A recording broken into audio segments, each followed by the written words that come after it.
Alô, galerinha do curso CN, tudo bem? Professor Marcos André de Biologia.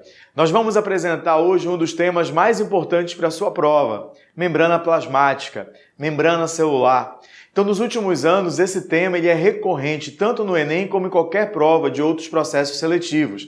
Então é fundamental que você fique assistindo a nossa aula, dê aquele like, compartilhe com seus amigos, para que o CN continue a produzir vários conteúdos que vão te auxiliar aí na preparação do vestibular. Nós temos aula do Tio Ed, nós temos aula do Wendel, aulas de Física, Química e Biologia, e que outros professores também que fazem parte do nosso seleto grupo vai participar, vai gravar e vai postar a aula para que você possa ter também aqui pelo CN uma preparação diferenciada para o teu vestibular por meio de videoaulas. Então, na aula de hoje, nós vamos falar sobre membrana plasmática. A membrana plasmática, também chamada de membrana celular, membrana citoplasmática. Para alguns autores que usam uma nomenclatura mais tradicional, você também pode encontrar plasmalema. E nas células dos músculos estriados esqueléticos, é comum também você encontrar com uma outra denominação que seria sarcolema.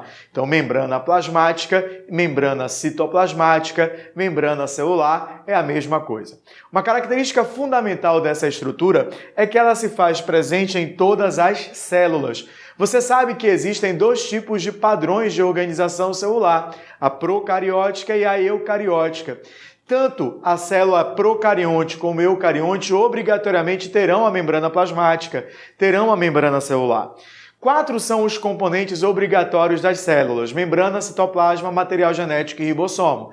Então eu posso falar que a membrana plasmática vai ser encontrada em qualquer tipo de célula. Essa estrutura tem como função básica a delimitação da célula. Você consegue separar o que é extracelular do que é citoplasmático, do que é celular.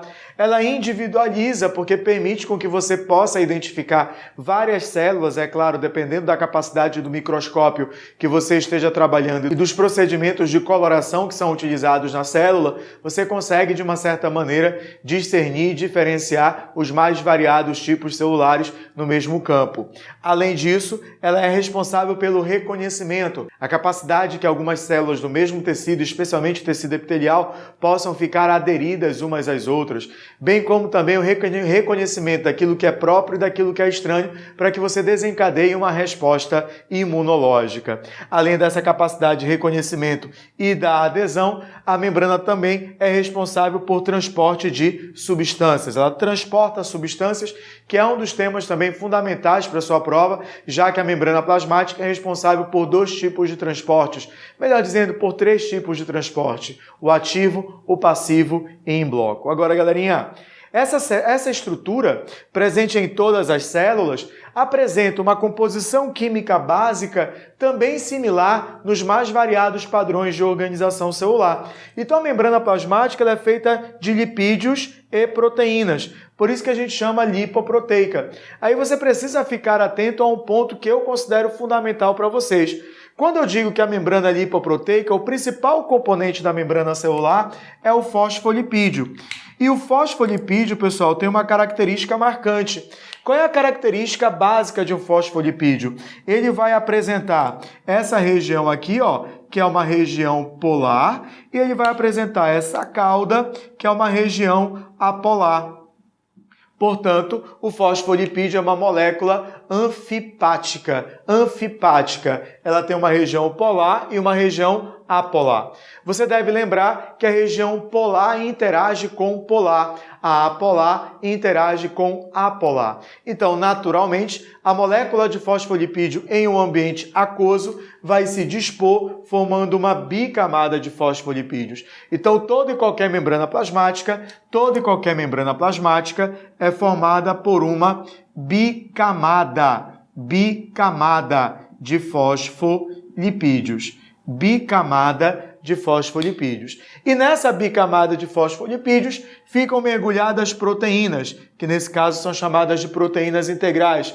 Ou também você vai encontrar proteínas ligadas mais frouxamente, geralmente no meio citoplasmático, e elas são chamadas de proteínas periféricas. Além disso, você vai encontrar, compondo a membrana celular, O colesterol basicamente é um tipo de esteroide exclusivo das células animais. Em alguns outros padrões celulares, você até pode encontrar um lipídio esteroide, mas não o colesterol. E na face externa, você vai encontrar os carboidratos. Percebam que esses carboidratos eu não acrescentei na composição química básica. Por quê? Acompanhe meu raciocínio. Porque o modelo do mosaico fluido, que foi proposto por Singer e Nicholson em 1972, ele foi baseado nas hemácias. O modelo do Singer e Nicholson foi baseado em glóbulo vermelho, porque o glóbulo vermelho é uma célula interessantíssima para estudo de membrana. E por que é uma célula interessante para estudo de membrana? Porque ela é anucleada e destituída de organelas membranosas, de tal maneira que se você fizer uma ruptura da hemácia, a estrutura que você vai observar é membrana plasmática, e aí você pode analisar com muito mais precisão essa estrutura. A célula animal apresenta, sim, essa capa de carboidrato que vai compor o que nós chamamos de glicocálice, cuja função do glicocálice é reconhecimento e adesão. Isso não quer dizer que todas as células apresentarão esse componente. A célula animal vai apresentar. Daí o porquê o modelo, quando descrito de membrana plasmática, sempre se atribui à célula animal, porque foi obtido ou foi analisado a partir das hemácias, dos glóbulos vermelhos do sangue. Tudo bem, pessoal? Então, sempre que você fizer referência à membrana plasmática, ela é formada por uma bicamada fluida de fosfolipídios, na qual as proteínas estão mergulhadas, outras são proteínas periféricas, e entre essa bicamada de fosfolipídios eu tenho colesterol. Na face externa, nós vamos encontrar o carboidrato. Por que um mosaico? Porque é uma mistura. Por que um mosaico fluido? Porque essas substâncias tendem a se movimentar no plano da membrana. E essa movimentação, essa troca constante de posição no plano da membrana determina a sua fluidez. Então, galerinha, um outro ponto fundamental que você precisa tomar muito cuidado para a sua prova são justamente as especializações de membrana. Aqui eu representei para vocês duas células que fariam parte do tecido de revestimento do intestino. São as células mais utilizadas para você entender como é que uma célula ou como é que uma membrana se especializa para desempenhar uma determinada função. Não esqueçam que o tecido epitelial tem uma característica marcante, ele é um tecido avascular. Então, toda a nutrição do tecido epitelial está associada ao tecido conjuntivo abaixo do tecido epitelial. E entre o tecido conjuntivo e o tecido epitelial, existe o que nós chamamos de lâmina, ou que alguns autores preferem também chamar de membrana basal. Então é fundamental que você tenha o discernimento do que é uma estrutura ou uma especialização adesiva para manter uma célula aderida a outra, ou uma estrutura associada à absorção. Então vamos lá, vamos trabalhar aqui, pessoal. Bem, aqui eu tenho as zonas de adesão. São pontos de contato entre essas células, são pontos laterais de contato entre elas para manter essas células bem unidas. Bem, aqui eu tenho a interdigitação. São projeções na forma de dedo que são equivalentes a um quebra-cabeça, então permite com que essas células possam ficar encaixadas. Nós temos os desmossomos, que são aglomerados proteicos que mantêm uma célula grudada a outra. Nós temos os hemidesmossomos, que também são aglomerados proteicos que permitirão com que a célula do tecido epitelial fique grudada aqui na lâmina basal, na membrana basal.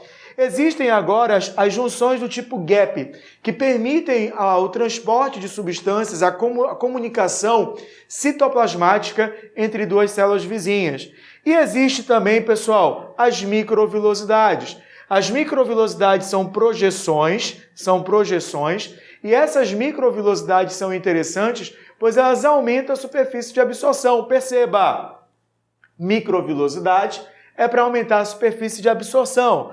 Zonas de adesão, interdigitação, desmossomos e hemidesmossomos são estruturas que servem para aumentar a adesão.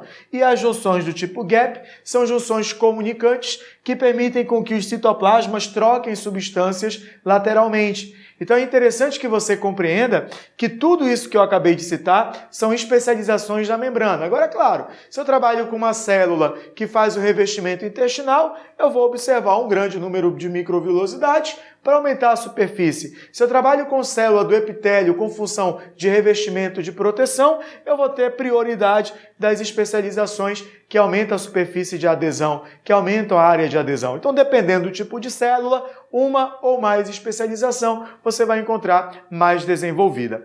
Nos últimos anos, é protagonista em qualquer prova de vestibular a ideia do transporte de substâncias. Não esqueçam que a membrana plasmática ela apresenta uma permeabilidade seletiva, ela é semipermeável, ela vai determinar o que entra, o que sai e como sai. E o primeiro exemplo de transporte é o transporte passivo. Quais são as características do transporte passivo? Vem comigo. O transporte passivo é aquele a favor do gradiente. O que é um transporte feito a favor do gradiente? A substância vai se movimentar espontaneamente do ambiente onde ela está em maior quantidade para o meio que ela está em menor quantidade. Como é um movimento aleatório, espontâneo, não haverá consumo de ATP. Por isso que é dito passivo. O transporte passivo não consome energia. O transporte passivo não consome energia na forma de ATP. E a função dele é estabelecer o equilíbrio. Então guarda a informação. Enquanto houver diferença de concentração, haverá movimentação passiva de substâncias. Enquanto houver diferença de concentração, haverá movimentação passiva de substâncias que levará ou que tende a estabelecer o equilíbrio. Galerinha, cuidado! Os principais exemplos são difusão e osmose. Não esqueçam que a osmose é a movimentação passiva de água, que corresponde ao solvente universal. Já a difusão é a movimentação passiva de soluto. Acompanha aqui, concentra, pessoal. Aqui eu tenho uma célula qualquer e eu vou representar a concentração de gás oxigênio. Veja que eu representei de forma proposital, o tamanho indica a concentração. Então, a concentração de gás oxigênio no meio extracelular é maior do que no meio citoplasmático. Se há diferença de concentração, há movimentação passiva de substâncias. Então, esse gás oxigênio entra na célula. Como é uma molécula apolar, e a maior parte da membrana é apolar, porque a maior parte da membrana é a cadeia ou é de ácido graxo que compõe o fosfolipídio, essa molécula ela tem um caráter lipofílico e, consequentemente, ela vai atravessar pela bicamada de fosfolipídios, de tal maneira que você diz que a entrada de gás oxigênio na célula se dá por um processo chamado difusão simples. Difusão simples. Galerinha, o oxigênio é importante para a produção de energia, mas para gerar energia é necessário que você tenha o combustível.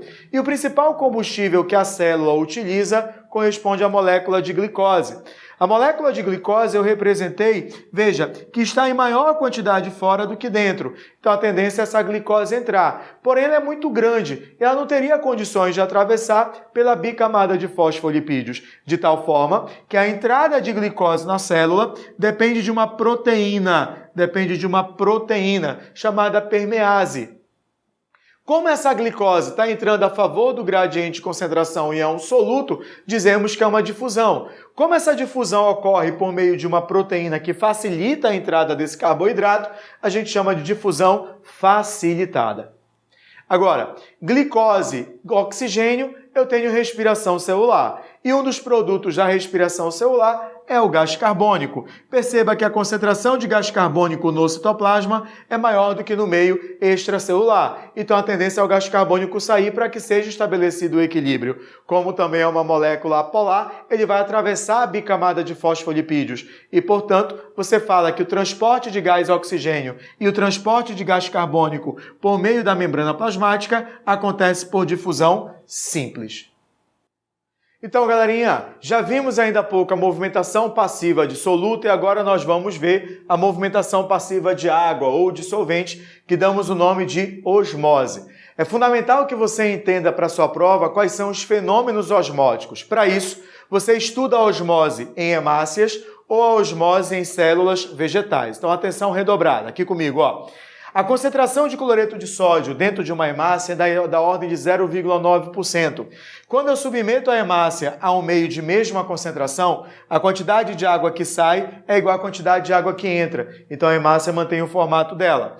Por outro lado, quando eu pego a hemácia e a submeto a um meio de maior concentração, a hemácia é hipotônica e o ambiente é hipertônico. Então a hemácia perde água, ela desidrata, reduz de volume e nós dizemos que ela sofre uma crenação. Quando eu coloco a hemácia em um meio hipotônico com uma concentração de 0,2, a hemácia é hipertônica, o meio é hipotônico, então a hemácia ganha água. O volume dela aumenta, a quantidade de água que entra é muito maior do que a quantidade de água que sai e ela sofre uma hemólise, ou seja, ela vai romper. Se você fizer esse procedimento com uma célula da pele, não é hemólise, porque hemólise é específico para a hemácia. Você vai chamar de plasmoptise. Plasmoptise. Cuidado com esse detalhezinho. Quando a gente analisa o fenômeno osmótico em uma célula vegetal e quando eu submeto essa célula a um meio isotônico, o formato dela praticamente não vai mudar, porque a quantidade de água que entra é igual à quantidade de água que sai. Porém, quando eu submeto a célula vegetal a um meio hipertônico, a quantidade de água que sai é muito grande. Então essa célula está desidratando. E essa desidratação celular promove a regressão do citoplasma e o descolamento da membrana plasmática em relação à parede celular, o que nós damos o nome de plasmólise. Por outro lado, se eu submeto essa célula a um meio hipotônico, portanto menos concentrado, ela ganha água.